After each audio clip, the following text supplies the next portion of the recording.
It's been about 8.5 days after the expected launch of Big Ice Casino, which was supposed to launch on August 29th on a Tuesday.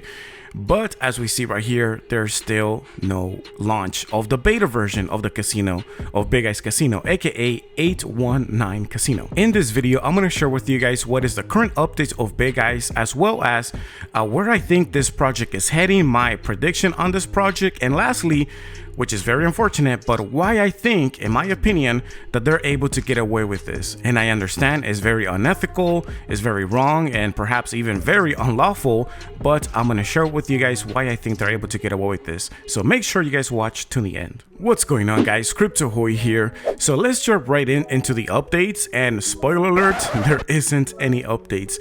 Unfortunately, I already checked here on social media, also here on X, and there's nothing really here. Like the pinned message here, which should have been, in my opinion, should have been something related to the beta version of the casino or something like that, because that's a major milestone, in my opinion, for this project if they were able to launch it. But unfortunately, that's not the case here. Their main focus is for you to buy more tokens. That is like the number one thing here. That's what they're pushing for.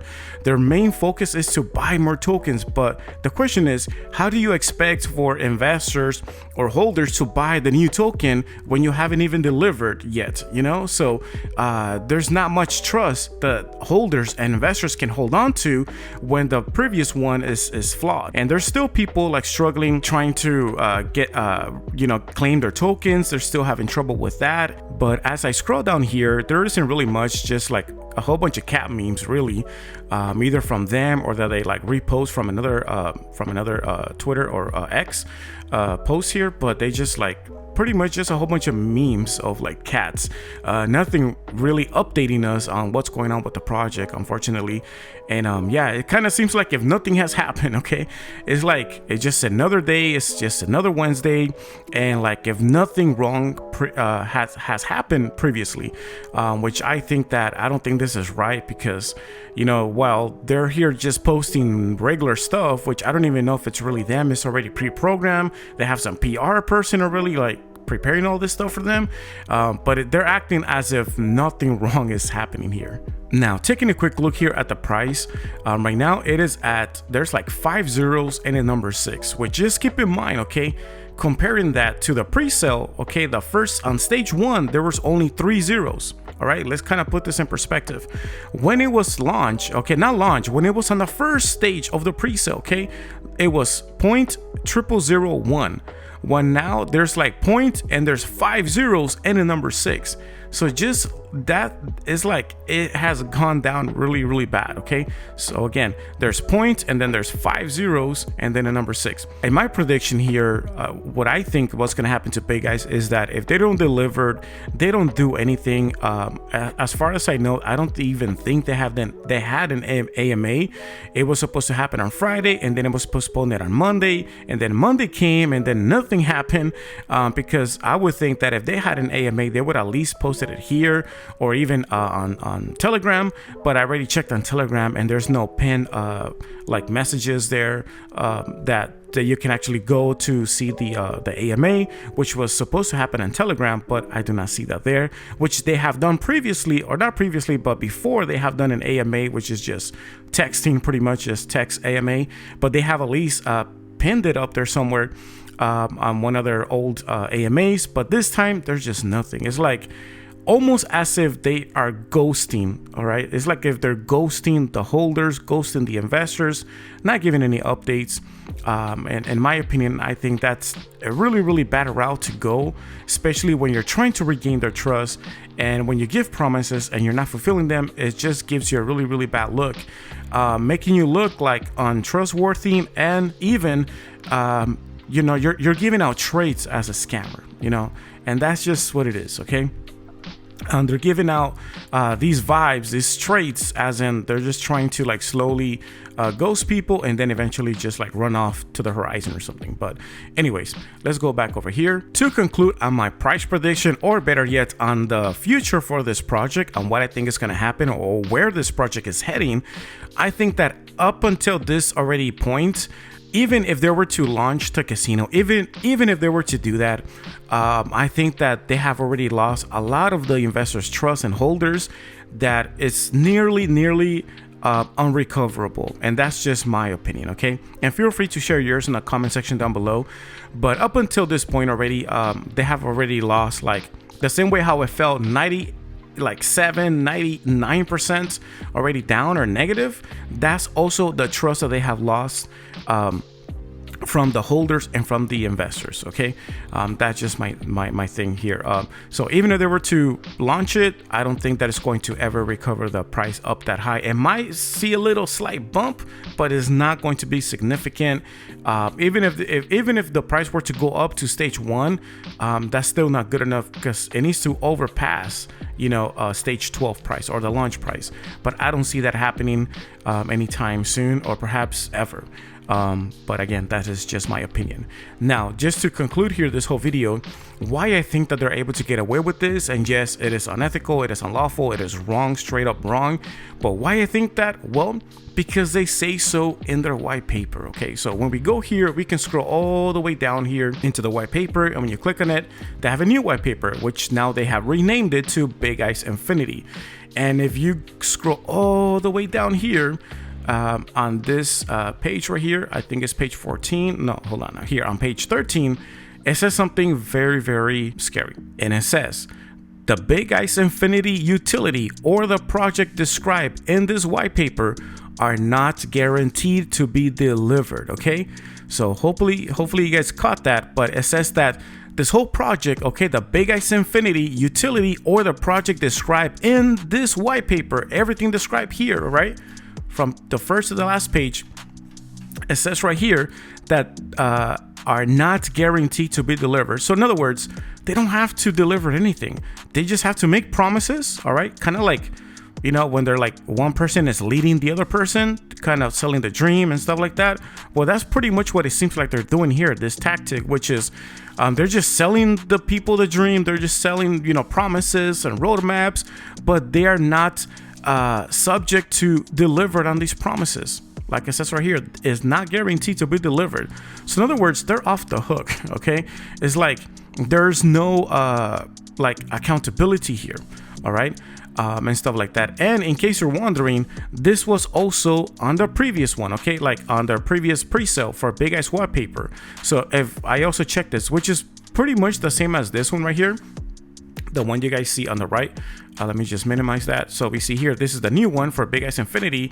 And if we look at the previous white paper, is very similar in design, but it says Big Ice white paper because this was the original white paper, okay, from the first pre-sale that lasted for like 9-10 months. But anyways, if I were to scroll all the way down here to the bottom, let me just find it here real quick. It says the same thing, okay? So like on page 15, it says Big Ice coin utility or the project described in this white paper are not guaranteed to be delivered. Again, are not guaranteed to be delivered. So again, they can just make promises, show you roadmaps and everything, but it's like they don't have to deliver it. Pretty much they have this escape right here.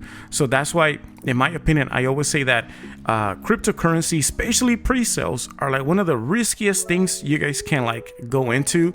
If it goes right, you could, make money, of course.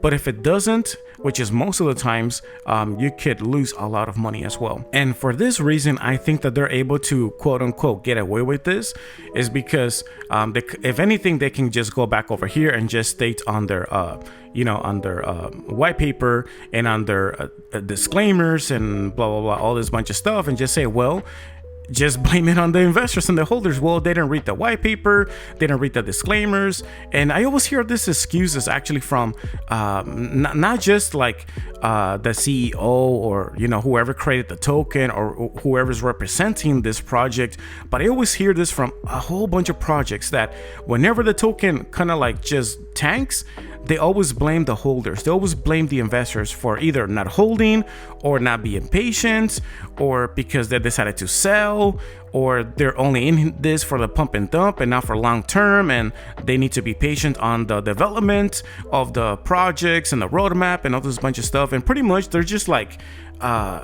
they're just blaming it on the investors and the holder, which I don't think that's right, considering everything that I have seen and that perhaps you have seen as well from many other projects. And one thing that I always hear mentioning is that if you don't know what you're doing, then you shouldn't be getting involved with crypto and pre-sales if you don't know what you're getting yourself into.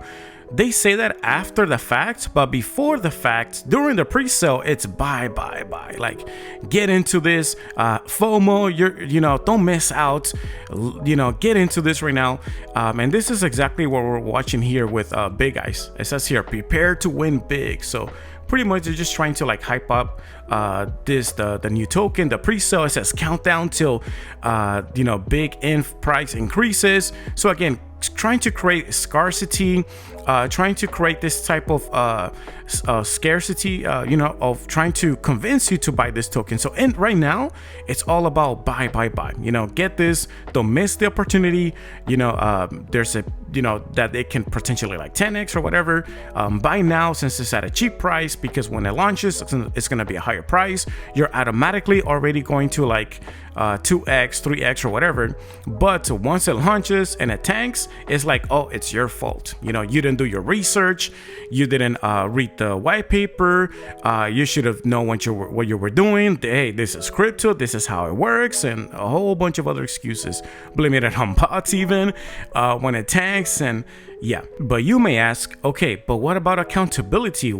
How does this fit in here? How can they be accountable for their actions?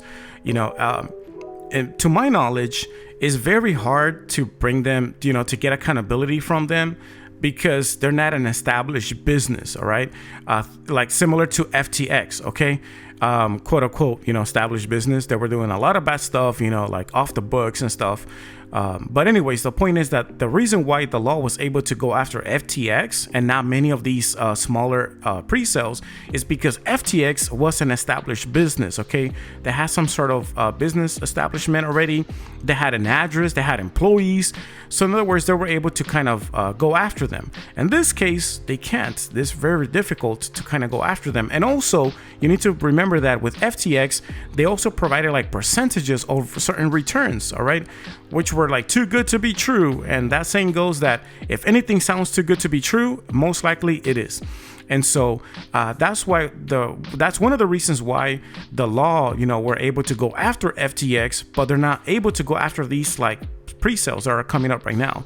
And so and I understand it's very unethical, it's very unlawful. And that just leaves the door open for them to like repeat this whole process again.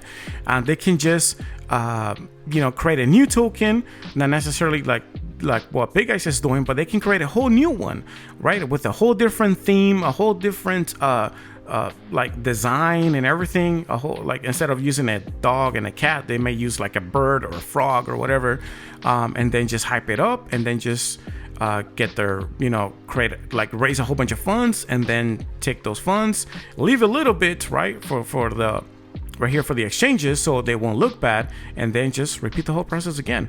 Just once the token tanks, the price tanks, you just pretty much blame it on everything but yourself, and then just make a new one and move on, and just repeat the whole process. And as my theory is that, I already covered this in another video, it's not just my theory, but that a lot of these tokens, they all come from the same company, right? So it's one company launching like 4 tokens a year. All right, they're all launching like 4 different pre-sales a year, and I cover that in another video, which you guys can go check it out. But yeah, this is pretty much where I think this project is heading, and why unfortunately they're able to get away with this. And yeah, share your thoughts, what you guys think about all of this, and check out my other videos. I appreciate so much for your support, for watching, for liking and subscribing if you haven't done so already, and I'll see you in the next one. Peace.